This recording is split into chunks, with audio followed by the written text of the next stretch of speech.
സംസ്ഥാനത്ത് സ്കൂൾ സമയമാറ്റം ഇന്നു മുതൽ 8 മുതൽ 10ാം ക്ലാസ് വരെയുള്ള കുട്ടികളുടെ പഠന സമയം അരമണിക്കൂർ കൂട്ടും. വെള്ളിയാഴ്ച ഒഴികെയുള്ള ദിവസങ്ങളിൽ രാവിലെ 15 മിനിറ്റും ഉച്ചയ്ക്ക് ശേഷം 15 മിനിറ്റുമാണ് വർദ്ധിപ്പിക്കുന്നത്. സമസ്തയുടെ എതിർപ്പ് നിലനിൽക്കെയാണ് സമയമാറ്റം. തീരുമാനം മാറ്റുന്നത് പ്രായോഗികമല്ലെന്നാണ് വിദ്യാഭ്യാസ വകുപ്പിന്റെ നിലപാട്. 220 പ്രവൃത്തി ദിവസം വേണമെന്ന ഹൈക്കോടതി നിർദ്ദേശത്തെ തുടർന്നാണ് സ്കൂൾ സമയത്തിലെ ഈ മാറ്റം.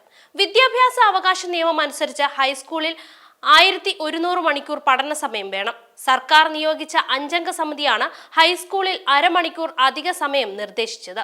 സമയം പുനഃക്രമീകരിക്കാൻ ഹൈക്കോടതിയും ആവശ്യപ്പെട്ടു. ഇനി സമയമാറ്റം പുനഃപരിശോധിക്കണമെങ്കിൽ കോടതിയുടെ അനുമതി വേണമെന്നാണ് വിദ്യാഭ്യാസ മന്ത്രി പറയുന്നത്. മതപഠനത്തെ ബാധിക്കുമെന്നാണ് സമസ്ത ചൂണ്ടിക്കാണിക്കുന്നത്. 12 ലക്ഷം വിദ്യാർത്ഥികളുടെ ബുദ്ധിമുട്ട് മനസ്സിലാക്കണമെന്നാണ് സമസ്ത പ്രസിഡന്റ് ജിഫ്രി മുത്തുക്കോയ തങ്ങൾ ആവശ്യപ്പെട്ടിരിക്കുന്നത്. സ്കൂൾ സമയമാറ്റം പിൻവലിക്കണമെന്ന് പ്രതിപക്ഷ അധ്യാപക സംഘടനയായ KPSDA ആവശ്യപ്പെട്ടു.